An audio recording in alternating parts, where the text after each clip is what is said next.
સ્થાનિક સ્વરાજની ચૂંટણીઓને લઈને બનાસની સિંહણ ગેનીબેન ઠાકોર હવે મેદાને આવી ગયા છે અને ગર્જના કરવાનું પણ શરૂ કરી દીધું। ભારતીય જનતા પાર્ટી પર મોટા આક્ષેપો સાથે કહ્યું કે જ્યારે પણ ચૂંટણીઓ આવે એટલે દારૂ પોલીસ પોતે પહોંચાડે છે। ભારતીય જનતા પાર્ટી અને પોલીસ અધિકારીઓની મિલીભગતથી દારૂ જે છે તે લોકો સુધી પહોંચાડવામાં આવે છે। ગેનીબેન ઠાકોર ફરી એકવાર ભારતીય જનતા પાર્ટી પર આક્ષેપો કરી રહ્યા છે। ગેનીબેન ઠાકોરે આવનારી સ્થાનિક સ્વરાજની ચૂંટણીઓને લઈને અત્યારથી જ તૈયારીઓ પણ શરૂ કરી દીધી। સાંભળીએ થરાદમાં જ કોંગ્રેસ સમિતિની બેઠક હતી, તેમાં લોકોને સમજાવતા અને શું ગેનીબેન ઠાકોરે અપીલ કરી છે। પણ એટલું ચોક્કસ કહીશ કે અત્યારથી લાવી રાખો તો છેલ્લે દોડાદોડી ન થાય અને વહીવટી તંત્ર હવે કોઈ એવું રહ્યું નથી કે ખેલદિલી વાળું હોય। તમારું ટાઈમસર ફોર્મ ન ભરાય એના માટે કરીને છેલ્લે ઘડીએ કોઈ તમે દાખલો લેવા જો તો આના બાના કાઢીને અત્યારના અધિકારીઓ લોકશાહીને માનતા નથી, એટલે ક્યાંક ના આપવાના કારણે આપણે ફોર્મ ન ભરી શકીએ એ પ્રશ્ન ઉપસ્થિત ન થાય એના માટે કરીને તમે બધા જ એ જે એના ડોક્યુમેન્ટ હોય નિયમો પ્રમાણે એ પહેલા લાવી રાખો। એ બહુ અત્યારે આ વર્તમાન જે પ્રશાસન છે એના અનુસંધાને ખૂબ જ જરૂરી છે। ત્યારે નગરપાલિકાની ચૂંટણી એ આપણી ધાનેરાની થરાદની આ બે ટૂંક સમયમાં જાહેરનામું એનું પડે। ભૂતકાળમાં નગરપાલિકા આપણી પાસે થરાદની હતી, ધાનેરાની હતી, ખૂબ સારો વહીવટ કર્યો અને ગમે એ સરકાર હોય તો નગરપાલિકા ભાજપની હોય, કોંગ્રેસની હોય કે કોઈ પણ પક્ષની હોય તો વસ્તીના ધોરણે અને નિયમ પ્રમાણે જેટલી ગ્રાન્ટો મળવાને પાત્ર હોય એટલી જ મળે। આપણે એમ કે ચાલુ સરકાર દે તો ચા હોનાની લંકા ચા લાઈન લાચીની 2 વર્ષમાં અમે થરાદમાં ચા જોઈને કે ચાલુ સરકાર ની ઓલી હોય તો ખૂબ બધા લાભ મળે એવું કઈ આ 2 વર્ષમાં ચોય દેખાડું કઈ? એટલે એ બધી ખાલી મતદારો પાસેથી વોટ લેવા માટેની એક લોભામણી વિચારધારા લાલચો હોય છે। બાકી તો જે કામો કોંગ્રેસના કાર્યકરો જેટલું ઈમાનદારીથી ભૂતકાળની અંદર કર્યું છે એટલું અત્યારે વહીવટદારોના શાસનમાં તમને બધાને જોવા નહીં મળતું હોય। અત્યારે વહીવટદારો તાલુકા પંચાયત હોય, જિલ્લા પંચાયત હોય, ગ્રામ પંચાયત હોય, નગરપાલિકા હોય તો અત્યારે જે શાસન છે એ ટોટલ વહીવટદારોનું અને વહીવટદારોનું શાસન એટલે તમારે એક નાનામાં નાનો દાખલો લાવવો કે કોઈ પણ કામ હોય તો તમે ગરીબ છો, તમારાથી નથી થાય એમ, તમારે જરૂરિયાત છે, આ બધું તમારા પોતાનો હક છે એ કાંઈ ગણવામાં આવતું નથી। તમે અમને જેટલા પૈસા આલો છો એટલી જ વાત। અને નિયમ આમચમ આપણે ઓલો કોઈ માર્કેટમાં આપણે ભેડી હોય અને આપણે ખેડૂત તરીકે ઉપાડ કરવાનો હોય ને પાછો આપવાનો હોય ને આમ જે નિયમો અમુક નક્કી કરેલ હોય ને એમ કે ભાઈ આટલી ટકાવારી એટલે એટલી આલવી જ પડશે, આમ કાયદો બનાવી દીધો હોય એ પ્રમાણેનો વર્તમાન સમયની અંદર વહીવટ ચાલે છે।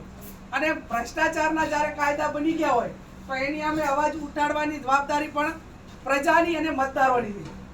આ લોકશાહી એવડો બધો તમને બધાને અધિકાર આપ્યો આપણે સૌને કે એક સામાન્ય માણસ હોય, એક ગરીબમાં ગરીબ માણસ હોય તો એના વોટનું મતનું વેલ્યુશન એવડું ને વડાપ્રધાનના મતનું વેલ્યુશન પણ એવડું જ। એટલે એક બાજુ જનશક્તિ હોય અને બીજી બાજુ ધનશક્તિ હોય, પણ જેની પાસે જનશક્તિ હોય એ ધનશક્તિની જરૂર પડતી નથી। અને જો આપણે એકલા ધનશક્તિ જ ચૂંટણી જીતવા માંગતું હોય કોઈ તો આ લોકસભાની ચૂંટણી આપણે હમણાં 6 મહિના પહેલા જ જોઈ કે આપણી પાસે કઈ નતું, પણ આપણી પાસે જનસંખ્યા અને જનશક્તિ આપણા પાસે મોટા પ્રમાણમાં હતી ને લોકો એમ માનતા હતા કે આ એક જ આ તરફી કાંઈ કરવા માંગતા હોય તો લોકશાહીને જીવંત રાખવાનું કામ એ બનાસકાંઠાના જિલ્લાના અનેક વખત દાખલા ભૂતકાળની અંદર જોયા છે। અને એવું આપણે આવનાર સમયની અંદર તાકાતથી આ ચૂંટણી માટેની તૈયારી બધે કરવાની છે। હમણાં વાત કરી કે લોકસભાની વાત કરી, વિધાનસભા વાવની વાત કરી તો વાવ વિધાનસભાની ચૂંટણી એ આવડું મોટું જાતિ સમીકરણ બદલાય, આટલા પૈસા વેરવામાં આવ્યા હોય, આટલી બધી જે એક તાનાશાહી ભર્યો વહીવટ તમે જુઓ તો પોલીસ એ દારૂ ગાડીઓ કે ચા મેળવાની છે ભરીને તો એ જગ્યાએ પહોંચી જાય, ગાડી લઈને પોલીસ દારૂ આપવા જાય। અને આટલી બધી તાકાત લગાવવા છતાં જે લોકસભાની ચૂંટણી વચ્ચે અને એના વચ્ચે સરકાર હોય કે આખા ઓલા ભારતીય જનતા પાર્ટીના જે પ્રદેશના જે પ્રમુખ કહેવાય એ કદાચ એક તો હોય પણ 2 પ્રમુખો, જેમ કે વિધાનસભાનો પ્રોટોકોલ તૂટી જાય એટલે બધે એ વિધાનસભાના પ્રમુખ અધ્યક્ષ ના ગણાય પણ એ ભારતીય જનતા પાર્ટીના અધ્યક્ષ ગણાય। 2 અધ્યક્ષો મેદાનમાં ઉતર્યા, પ્રોટોકોલ તોડવા પડ્યો તો આ બધું ગણતા માત્ર 700 વોટ એમને લોકસભાની ચૂંટણી વચ્ચે ને એના વચ્ચે એ માત્ર કેટલા 700 વોટનો ગાળો આવ્યો. તો અભિનંદન આપું છું એ લડવૈયાઓને, ભાવ વિધાનસભાના મતદારોને, તમને બધાને પણ આભાર માનું કે તમે પણ ત્યાં હાગાવાલામાં ને એમાં માત્ર 700 વોટ જ એ આટલી તાકાત લગાવવા છતાં એ વધારે લોકસભાના પ્રમાણમાં મેળવી શક્યા. એટલે મારો કહેવાનો અર્થ એટલો જ છે કે ચૂંટણીનું મેનેજમેન્ટ હોય, એડવાન્સ પ્લાનિંગ હોય, કેમ કે લોકસભાની ચૂંટણી પત્યા પછી તરત જ કે વાવ વિધાનસભાની ચૂંટણી અમે અમારી રીતે થોડી તૈયારી કરવાનું ચાલુ કર્યું હતું અને તૈયારી કરી એટલે અમે 90,000 પહોંચ્યા. નહીતર એક બાજુ જાતિ સમીકરણ મેં કીધું એમ એવડું મોટું ચાલુ સરકાર, મંત્રીઓ અને મુખ્યમંત્રી જોડે મિનિટે વાતચીત કેટલા તો મુખ્યમંત્રી બનાવેલા. બધાને એમ કે હાલો મુખ્યમંત્રીથી વાત કરો.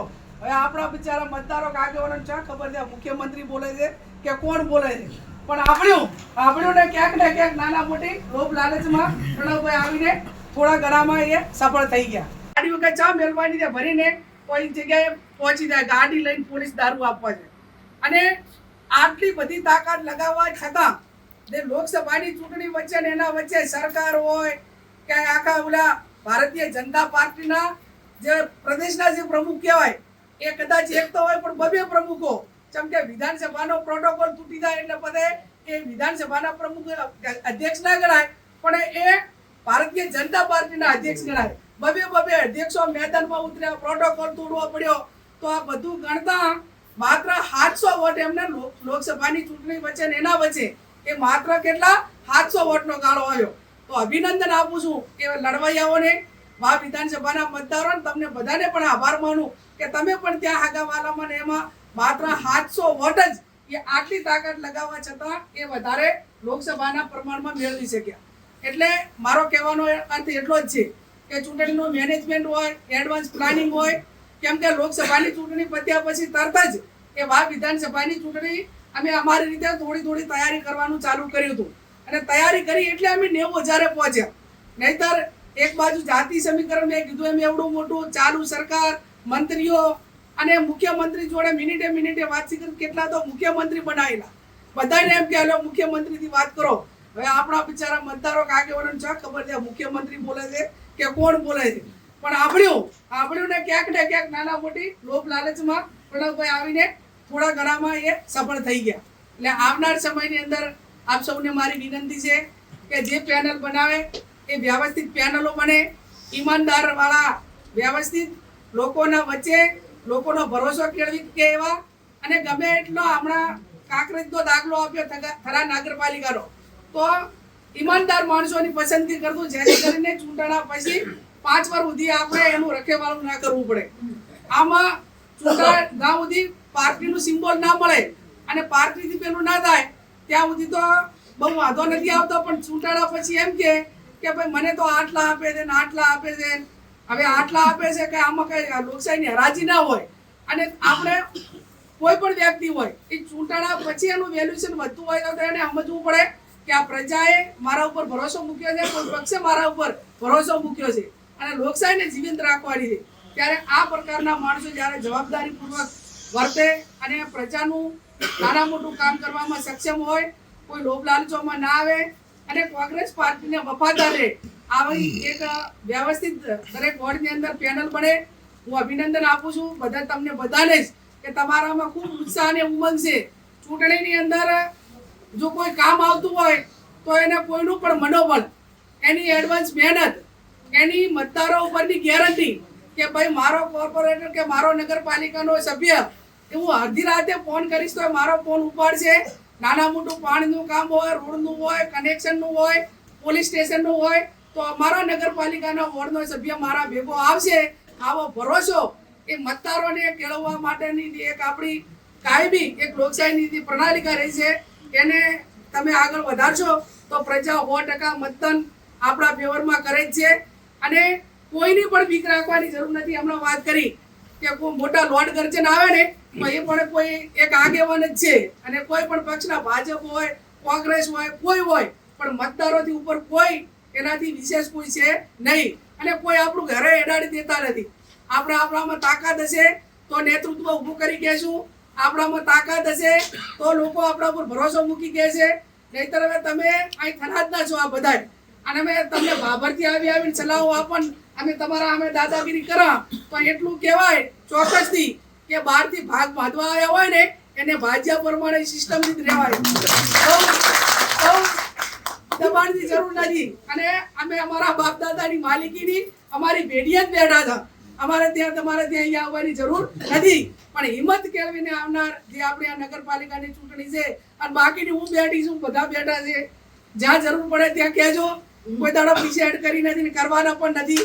પણ ક્યારે પણ હિંમત હાર્યા વગર તન મન અને ધનથી જ્યાં પણ મદદ કરવાની થાય એ બધાએ કોંગ્રેસ ટીમ તરીકે ચૂંટણી લડી અને આ નગરપાલિકા કોંગ્રેસની બને એ પ્રમાણે આપણા બધાએ સાથે મળીને પ્રયત્નો કરીશું.